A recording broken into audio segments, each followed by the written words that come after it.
Where you been? It's been nearly 2 years. Oh yeah, right. Roll the intro.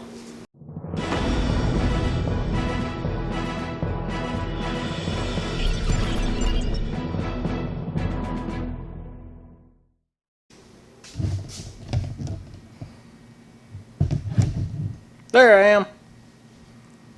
Long time no see. Anyway, the other day my wife comes to me and says, look, we very seldom get to go out and do anything as a family anymore. So we got this long holiday thing, long time off work thanks to the holiday. Let's go to Kennett Lake and take the kids out fishing, get them outside because they're going stir crazy with quarantine from the whatever everybody says you can't say because I don't know if it demonetizes you or not. That's neither here nor there. Enough with the rambling. But anyway, I said, okay. So I think to myself, great. I've got plenty of rods and reels in the shop. So I come out and look at them. I'm going to turn y'all there. You see them right there. They've been in the background of a lot of my videos. Have you ever seen one move? No. Because the last time any one of those poles was really messed with was like 2010, 9. So I'm like, well, we got to do something different here. I'm not going to want to go and restring all these poles. I don't know what's good, what's not. They all need cleaned, the line changed, and this was like the day before because we planned.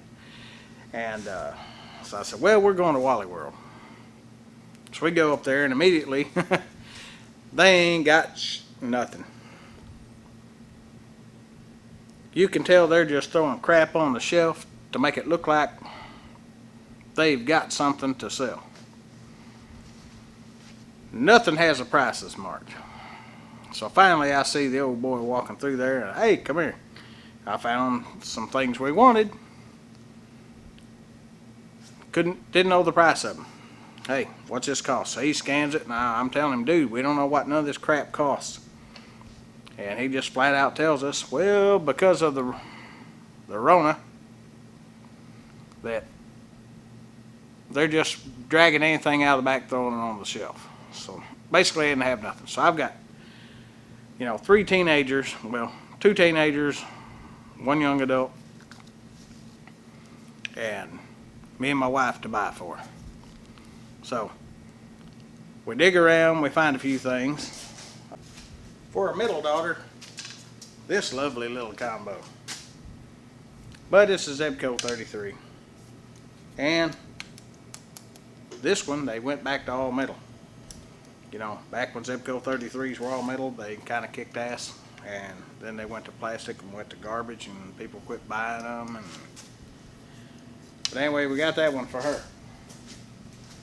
The other daughter, we got this one for her. Another Zebco 33. And actually they performed pretty decent at the lake. I mean, I was shocked. These are like, I don't know, 20, 30 bucks. My wife decides to get this combo for whatever reason. This is a Berkeley Fusion. Out of the two, this one doesn't reel worth a crap. It's like it's hanging and everything else, but we got through the fishing trip with it. It was okay, I guess. Well, myself, I'm thinking, man, I need some good channel cat rods because most stuff I got's, too heavy, for bigger fish and stuff. So I actually found some Shakespeare ugly sticks. Yeah. Shakespeare ugly sticks. 1-piece blanks. Pretty solid rod. And so I needed, a couple reels. The only thing I could find was, hang on, I'll show you. As far as bait casters went, they didn't have jack squat.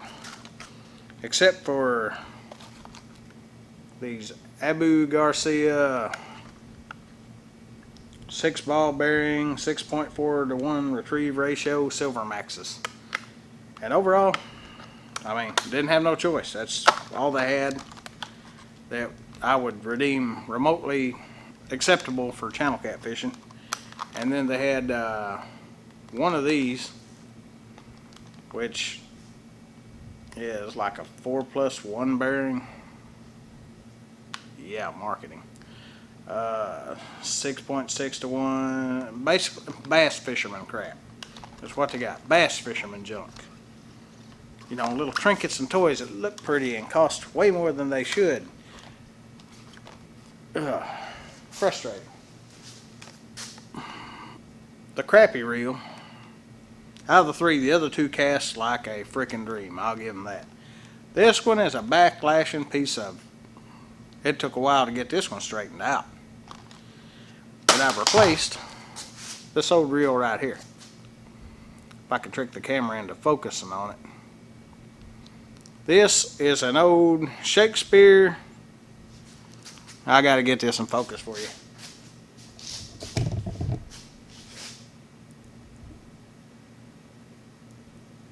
It says Shakespeare ball bearing.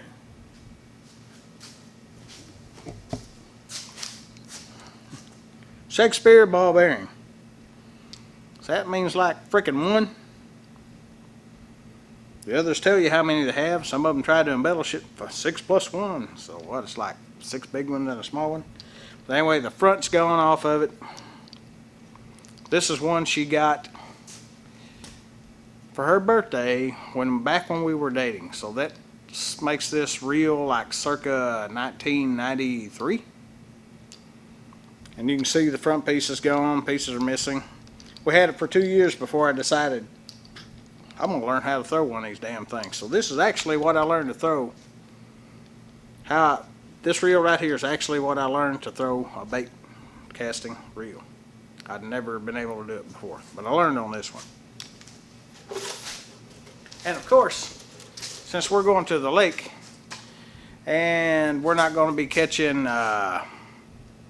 what I catch on Trotlines, one of these little cheesy ass $8 baskets.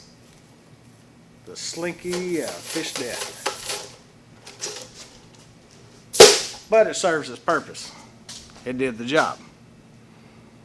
Now let's go look at what I've got hanging on the wall that hasn't been touched in a decade. Okay, let me get you in here a little closer. Yeah, if you notice, I'm like really red and all that. Sunburn, man, bad. Been a while since old fat boy been out during the sunlight.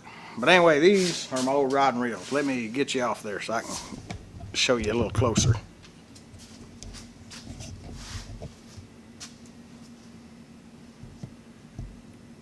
These are my wife's 2 rods. That's what she used when we were big cat fishing on big rivers, like the Mississippi River. That was her thing. This is one of them, the spinning rod here that I ran for the same reason we were on the Mississippi River. And the rest of my gear for Mississippi River was actually these giant, well, I call them giant. They're Tidewater. These will hold a buttload of line, and that rod is like, I don't know, 10 feet long. And it's kind of janky. I don't know if you can see it. There's a hose clamp help holding the reel on. As you can tell, they're all nasty from where they've just been hanging up here in the shop. This little rhino deal here, yeah, it's held on, this little rhino rod, it's held on with a cable tie to keep the reel from falling off. It's broke. That's pretty much garbage. And then you got these big game rods. A bunch of my rods back then.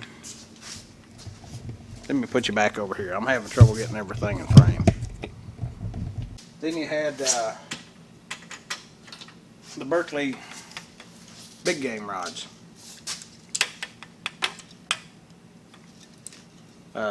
They was cheap, like 20, 25 bucks. But for a cheap two-piece rod, man, I liked them.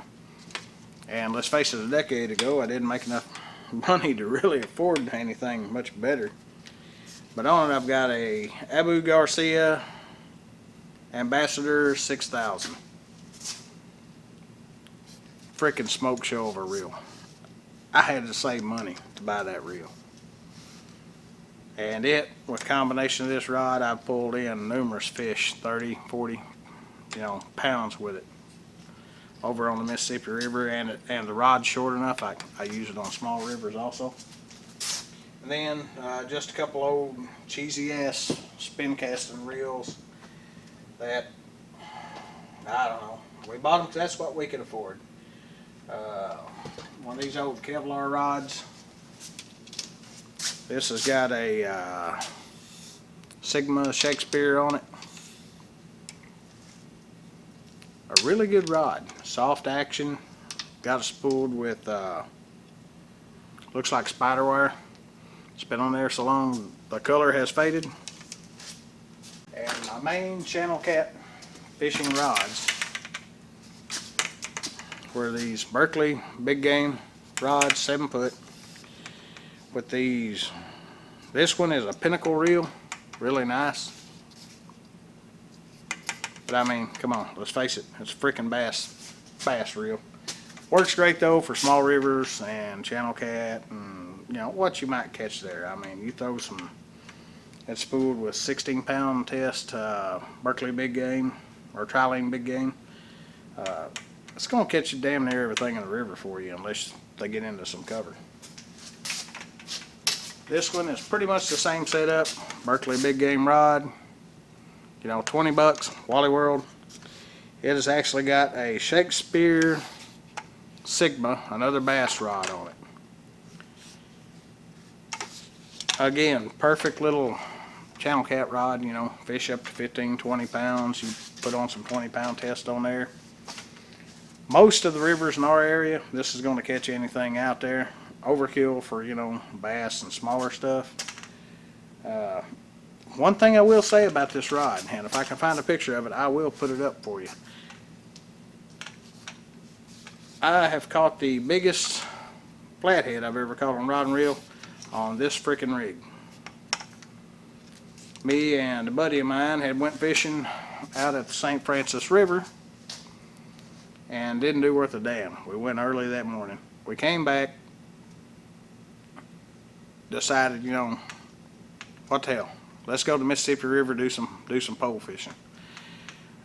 We never even unloaded the boat. We just hauled butt over there. But I forgot to take out my ditch or creek or river, little river gear, and put in the stuff with the big, Sigma spooled with 80-pound test mono on it. Made for catching, 30, 40, 50-pound catfish. And I actually reeled in and caught the biggest fish that I'd caught on rod and reel as first flathead on that little crappy little pole right there. So basically that's the history of all my fishing rods and some of the new crap we bought. And I know you're thinking, what's this got to do with Trotliner? Well, it really don't. Other than the fact that I had 3 deep freezes full of meat. I was cooking for several different people. Some of the elderly ones passed away. We quit frying fish so much at work, and I just had to wait till I used all the fish up. I sold the other deep freezes. I'm down to 1 small deep freeze, completely out of fish. So we actually took the gear I showed you originally, took it to the lake, caught some fish. Kids had a great time. I'll throw some pictures and maybe a little video up for you. And man, it was just really enjoyable. So what I'm going to do is clean up all my old gear, go through it, everything that's broke, get rid of it, get it back in fishing shape, and we're going to do more rod and reel fishing this year. We're still going to do trot lining, make no doubt about it. But we are going to do a lot of pole fishing also. We'll be doing more videos on how to get bait for flathead. Man, we got so involved in running the gear that buying it was just easier. It wasn't as quality of bait as we'd have got if we'd have went and got it ourselves. And me and my oldest daughter and maybe my wife, we'll do some trotlining videos this year. None of the other guys want to go with me. I found out the other day why. They said, man, this too much work. Because, you know, I treated it like a job. I was there. I was on a mission. We're getting these hooks out. We're getting bait on them. And we're coming back. We're cleaning fish and all this stuff. And they just got to burn them out. I mean, really quick. They wanted the fish to enjoy it, and I had kind of turned it into a job on everybody. We'll move along from that. And kids had a great time. Loved playing with the fish that we caught at the lake. Where's the one with the missing whisker? Oh, wait, I think I found him. Ooh, bye-bye. Hello. Yeah, it's this meanie. Yeah, that's yours. He's a little fool. Little spots. I say he's the only one that's still really active. I dare you. I dare you. I felt that teeth. I'm not going. No, no. You gotta go all the way. Why? Put your finger in his mouth. He's gonna. You know it's gonna hurt.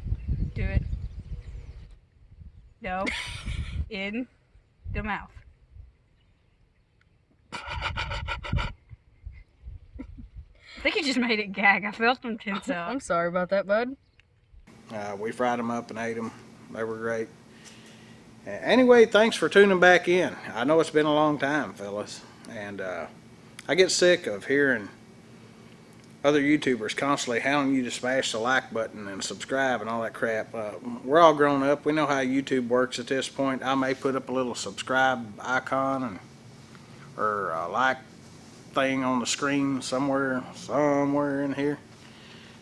But we all know how the shit works. I mean, there's no need in constantly hounding you, the viewer, to do something. And in the next video, if this one gets at least 500 views, I will do a Q&A, because I have, in the last 3 weeks, got so many questions and comments that I would love to respond to, and I'm terrible at typing and all that stuff. And I mean comments, emails, personal messages, messages on Facebook. And if y'all want to see more, the next video we'll go through and, well, I ain't going to say the next, because the next one we might actually, I got to get my live wells back up and going if we're going to do some trout lining. But soon, I'll do a, I don't know, comment response video or something. Thanks for sticking around to the end of the video. If you got any comments or questions, leave them down below. I'll answer them in an upcoming video.